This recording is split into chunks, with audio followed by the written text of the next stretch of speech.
अस्सलाम वालेकुम, मैं हूं आबिद अंदलीब। नाजरीन, सुप्रीम कोर्ट में आज बहुत अहम केस की समाअत थी। पंजाब के अंदर इलेक्शंस के हवाले से इलेक्शन कमीशन की जो दरख्वास्त है उसके ऊपर समाअत हुई। उमर अता बंदयाल साहब ने आज बहुत खरी खरी सुनाई इलेक्शन कमीशन के वकील को। इमरान खान को लाने वाली गाड़ी का भी जिक्र हुआ। जो धरना दिया गया था सुप्रीम कोर्ट के बाहर, उसके ऊपर भी आज बात हुई कोर्ट रूम के अंदर। सरीना ईसा केस का भी हवाला दिया गया। आज जो इलेक्शन कमीशन का वकील था उसको जस्टिस मुनीब अख्तर और जस्टिस एजाजुल एहसन ने दरमियान में एक ऐसा वक्फा आया जिसमें उमर अता बंदयाल साहब खामोश हो गए और जस्टिस मुनीब अख्तर और जस्टिस एजाजुल एहसन ने लाजवाब कर दिया इलेक्शन कमीशन के वकील को। बड़ी इंटरेस्टिंग समाअत है। जब ये केस शुरू हुआ तो अटॉर्नी जनरल अचानक से रोस्ट्रम के ऊपर आए। उन्होंने अदालत को बताया कि मैं ये दोनों नुकात पहले उठा चुका हूँ।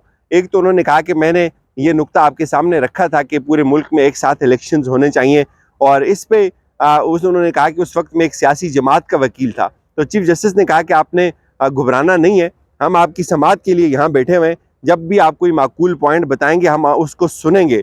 हमारे सामने पहले ये बेस कभी किसी ने नहीं की। आप अब जो नुकात उठा रहे हैं इससे पहले किसी ने नहीं उठाए। इसके बाद जो इलेक्शन कमीशन के वकील थे वो भी रोस्ट्रम के ऊपर आए। उन्होंने 184(3) का जो मामला है वो उठाया कि इसमें नज़रसानी के इख्तियार का दायरा जो है वो कितना वसी है, क्या इसमें रिव्यू हो सकता है। बुनियादी तौर पे जो आज की समाअत थी वो रिव्यू और अपील के दरमियान घूमती रही। इस पे आज चीफ जस्टिस साहब ने जो है वो बड़ी खुलकर बातें की। एक तो उन्होंने ये कहा कि हम आपके माजी को नहीं देखेंगे, आपका जो माजी का कंडक्ट था हमारे खिलाफ नून लीग को उन्होंने कहा, उन्होंने अटॉर्नी जनरल को भी कहा, वो बड़ा अजीब था। पहले आप 3-4 की और कभी 5-4 की बहस करते रहे, हम उसके ऊपर नहीं जाएंगे, हम आपके एक्शन को नहीं देखेंगे, हमने उसको बुला दिया, वो माजी है। और हम यहाँ बैठे हुए तो हम खुदा की रज़ा के लिए यहाँ बैठे हुए और हम ऊपर वाले की रज़ा के लिए बैठे हुए। हमने काफ़ी कुर्बानियाँ दी हैं, और जब हम खामोश हैं तो इसका ये मतलब है जिस हस्ती के लिए हम यहाँ बैठे हैं, हम अल्लाह के काम में हिस्सेदार हैं। वो हस्ती अपना काम खुद करेगी। हमारे गेट पर खड़े होकर इतनी बातें ना करें और ईवान में खड़े होकर भी इतनी बातें ना करें। हम खामोश हैं इसका ये मतलब नहीं कि हम कुछ समझते नहीं है। और फिर उन्होंने अटॉर्नी जनरल की थोड़ी सरजनश की कि आप ये सफाइयाँ जो है वो पेश ना करें। हमने आपको खुश आमदीद कहा है, गुड टू सी यू कहा है, और हम खुले दिल से यहाँ बैठे हुए, हम कल्बे समीम के साथ यहाँ सुन रहे हैं हर किसी को। और फिर उन्होंने कहा जी कि एक बात जिस तरह से रिपोर्ट हुई वो बहुत गलत थी। उन्होंने कहा कि जो इमरान खान को लाने के लिए जो गाड़ी थी वो मेरे PRO ने नहीं दी थी, वो मर्सिडीज़ मेरी नहीं थी, वो तो मैं अपनी मर्सिडीज़ को इस्तेमाल तक नहीं करता, मैं अपनी गाड़ी को इस्तेमाल नहीं करता, वो सरकार की गाड़ी थी। इसके बाद जो इलेक्शन कमीशन के वकील हैं सजील सवाती साहब, वो आज भी इसी पॉइंट के ऊपर घूम रहे हैं कि क्या उनका केस काबिल समाअत है या नहीं है। इस पे उन्होंने एक तो रिव्यू और जो अपील है उसके अंदर जो है वो फ़र्क के ऊपर जोर दिया। उन्होंने काफ़ी आज बात की। उन्होंने ये कहा जी कि मैंने जो जब से ये प्रैक्टिस शुरू की है और मैं यहाँ से आपसे जो है वो बहुत सारी चीज़ें सीख रहा हूँ। फिर उन्होंने कहा कि मैं जो आज पॉइंट उठा रहा हूँ वो बहुत इंपॉर्टेंट पॉइंट है। इस पे जस्टिस मुनीब अख्तर ने कहा कि आप ये बात कर रहे हैं कि हम रिव्यू लें, हम आपकी जो अपील है उसको हम सुने। तो इसका ये मतलब है कि कोई बंदा भी जिसने 10 साल पहले भी जिसका कोई 184(3) के केस में उसके खिलाफ अगर फैसला आया हुआ होगा, वो आज उठाकर आ जाएगा मुंह और कहेगा जी कि मेरा केस उस वक्त मेरे खिलाफ फैसला आया था, तो अब मैं कुछ नए पॉइंट्स लेके आ रहा हूँ, तो हम उसको भी सुनने लग जाएंगे। ये तो इसकी तो फिर कोई हद ही नहीं रहेगी। तो हम आपकी दरख्वास्त को टेस्ट कर रहे हैं। इसमें जो सब्सटेंस पावर ऑफ रिव्यू है उन्होंने कहा कि नॉट बी कर्टेल। फिर जो मुनीब अख्तर साहब थे उन्होंने कहा कि आपकी दलील में वज़न नहीं है, जो भी कोई आप दलील दें उसमें वज़न होना चाहिए। फिर जो उमर अता बंदयाल साहब थे उन्होंने कहा कि जो दरख्वास्त गुजार हैं वो नताइज से भाग रहे हैं। मुनीब अख्तर साहब ने ऐसा उलझाया उस वकील को, वो बेचारा बिल्कुल परेशान होकर खड़ा हो गया। उन्होंने कहा जी कि मैं इसका दायरा मज़ीद अगर बढ़ा भी देता हूँ तो लेकिन आप इस मामले को मज़ीद उलझा रहे हैं कि हम इसको आखिर किसी हद तक ही सुन सकते हैं। ऐसा तो नहीं हो सकता कि पूरा एक फ्लड खुल जाएगा, सब जो केसेस हैं फिर उसको इसी तरह से सुना जाएगा। उन्होंने कहा कि मैंने 10 साल पहले एक पिटिशन की थी, अब इसका रिव्यू करें तो इससे तो एक बहुत लंबी लाइन लग जाएगी, और आपने जो नुक्ता उठाया है ये पिछले 70 साल में किसी ने नहीं उठाया। वो इससे पहले कि जितने भी लोग गुजरे, क्या उनके जहन में ये चीज़ नहीं आई फिर जस्टिस एजाजुल एहसन बोले, उन्होंने कहा सुप्रीम कोर्ट के अपने रूल्स हैं और आपके पास किसी बात का जवाब नहीं है, आप सिर्फ और सिर्फ मफरूज़ों के ऊपर बात कर रहे हैं। रिव्यू के ये जो रूल्स हैं ये रिव्यू के अलावा किसी जगह अप्लाई नहीं हो सकते।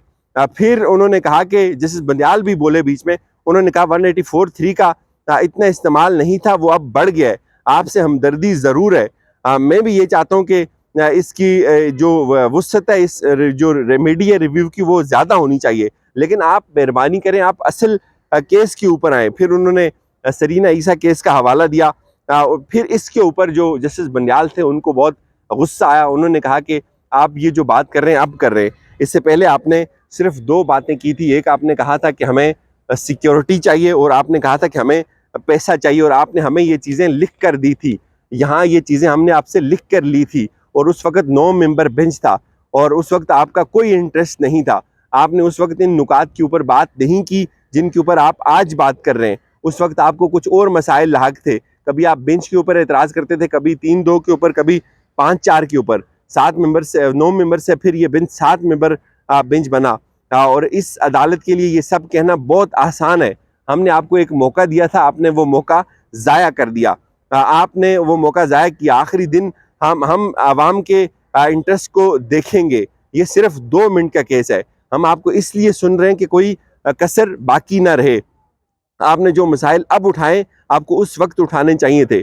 सुप्रीम कोर्ट उन्होंने बड़ी फिर ज़िद की कि सुप्रीम कोर्ट का जो इख्तियार है वो बहुत वसी है, सुप्रीम कोर्ट के पास सारी चीज़ें। इस पर उन्होंने कहा कि देखें, ये बातें अब इनका वक्त गुजर गया हुआ है। 22 मार्च को आपने सिक्योरिटी और फंड का मुतालबा किया। 22 मार्च का जो आपका ख़त है वो आपके सामने आएगा। आपने उस ख़त में लिखा था कि हमें सिक्योरिटी चाहिए और हमें फंड चाहिए, और अब आप बिल्कुल नई बातों को लेकर आ गए। चलें, हम इन नई बातों को भी सुन लेंगे। आपने जो 2 मुतालबे किए थे वो हमारे सामने, और उन बातों को मत भूलें। ये सारी चीज़ें आपके जो हम ऑर्डर जारी करेंगे उसमें आएंगी ये सब चीज़ें।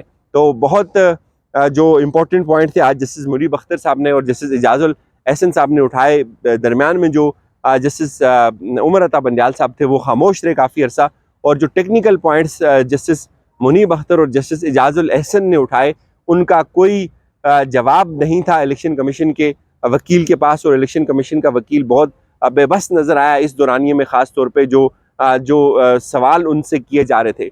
लेट्स सी क्या होता है।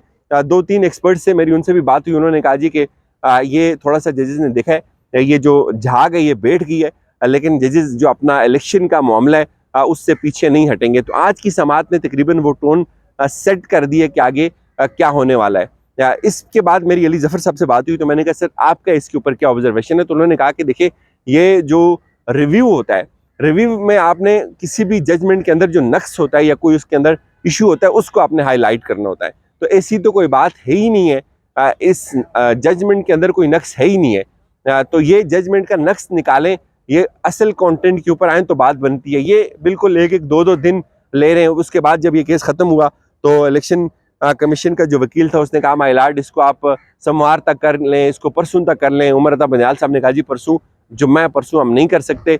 उन्होंने कहा जी कि हम इसको कल ही सुनेंगे। तो इससे जो आज की जो समाअत थी उससे ये चीज़ क्लियर हुई है काफ़ी हद तक कि उमर अता बंदयाल साहब उस बात से इधर उधर बिल्कुल भी नहीं हो रहे कि इलेक्शन कमीशन ने जो रिटन अंडरटेकिंग दी थी कि हमें सिक्योरिटी और हमें पैसा अगर मिल जाए तो इलेक्शंस हो जाएंगे, तो अब इलेक्शन कमीशन उससे फिर गया और बिल्कुल वो नई चीज़ें लेके आ गया हुआ है। चूँकि मैस इतना ज़्यादा क्रिएट हो गया हुआ है नाज़रीन, बहुत सारे लोग आप सोचते होंगे कि यार क्या वजह है, इलेक्शन क्यों नहीं हो रहे, या क्यों सुप्रीम कोर्ट इतना कोई सख्त एक्शन नहीं ले रही। तो एक मैस है पूरे मुल्क के अंदर, जो एक अदम एतमाद की एक फ़िज़ा है, जो एक टर्मोइल की सिचुएशन है। शायद सुप्रीम कोर्ट उस झाग के बैठने का भी इंतज़ार कर रही हो। बहुत सारी चीज़ें जो जजेस के पास होती हैं वो हमारे पास नहीं होती। इजाज़त दीजिए, अपना ख्याल रखिएगा। खुदा हाफिज़।